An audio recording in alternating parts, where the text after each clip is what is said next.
Welcome to my own personal discussions about keeping things personal. I don't really have a title, personal score, because it's just really just some guy spitballing. Picture you sit down at a bar and you're discussing a video game with your fellow chap. That's what this is here. This isn't a full-on review. I do give a score at the end, but it's not a score of what do I think objectively of a game.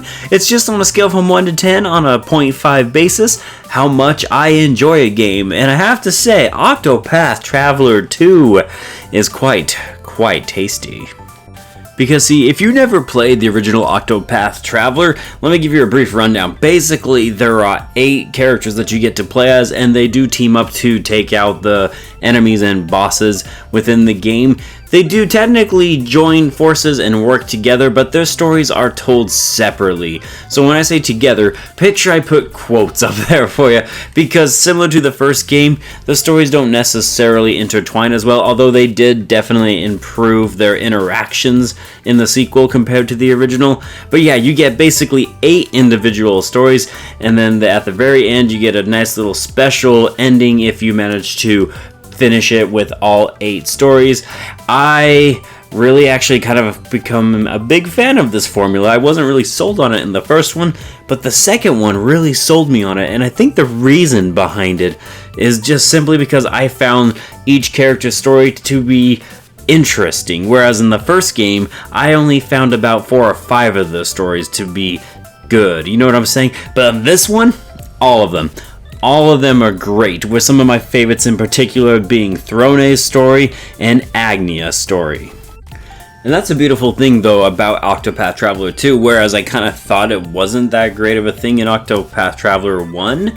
I think I've grown to appreciate the original even more now that I've played the second, because I'm just realizing this, that you really are basically getting 8 stories, and you can kind of just choose for yourself which one you like. And there were a lot of hit surprises for me too, like Temenos' story, for example.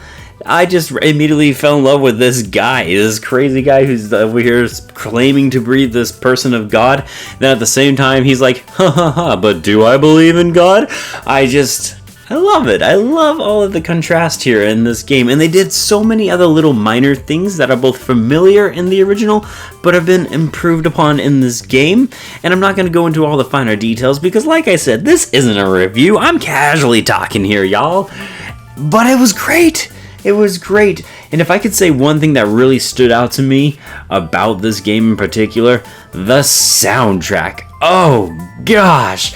It was an eargasm, man. I mean, it was so good.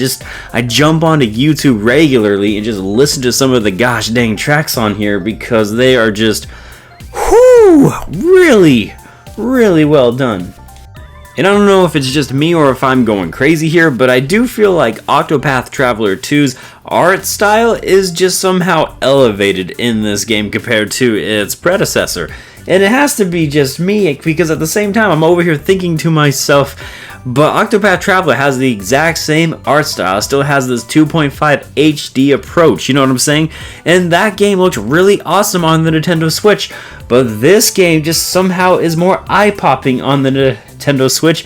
And not only that, I've tried the game out on the PlayStation 5, and I didn't necessarily think that this pixel art 2.5 HD style approach would look that much better on the PlayStation 5, but it kind of does.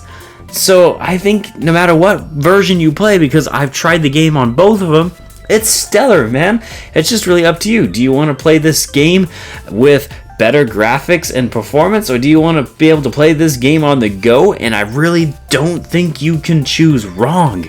I found it great both ways. It performs well on the Switch, it performs well on the PlayStation 5. So if you have one of these platforms, man, you can't lose. And maybe I'm a little bit old-fashioned, but there's just something about turn-based RPGs that just makes me happy. And these classic-style turn-based RPGs are fantastic, man. And not to mention that it also has the BP system, similar to that of Bravely Default, for example. Or if you played the original, you know exactly what you're getting into, where you get to choose how you spend your points. Do you save them for a much bigger attack later on, or do you use them now in the hopes of maybe taking out your enemy?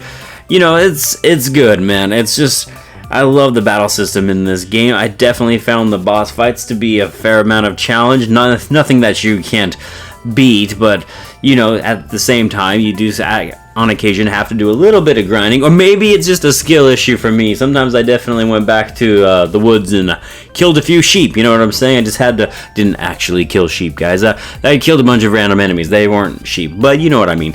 That's not the point. The point is that I love this approach. I love the battle system in this game. I just think it's a lot of fun. All the characters have their own special abilities. They'll be able to get different jobs and be able to learn more spells and do even more things. The side quests are also really, really fun. It's another thing that I felt like it was just a slight step higher compared to the original. They definitely at first kind of had the similar and very much the same style quest where it feels like you're just learning and have to learn about the mechanics of each character, and you'll have to do side quests that evolve around their abilities. But as the game progresses, you'll be able to branch out from those, and you'll get some pretty nifty ones and some pretty interesting side quests and some even decent enough little small stories. Just you know, spread your time around this game, because it is going to take you a considerable amount of time, especially if you're trying to get through all 8 characters.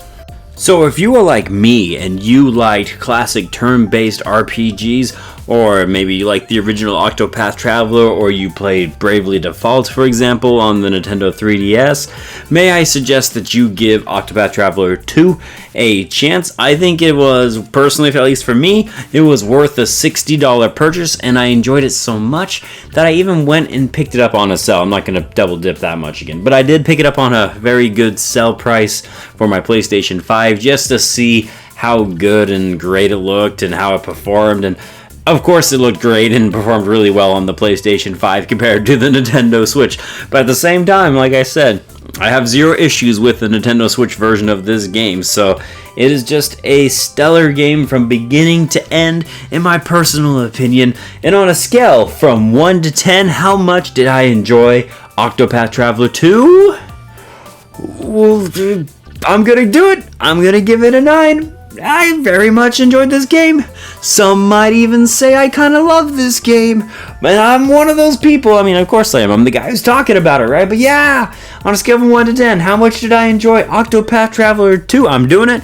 I'm giving it a 9. High praises from yours truly. I think it's so much fun. I had a lot of fun playing this game.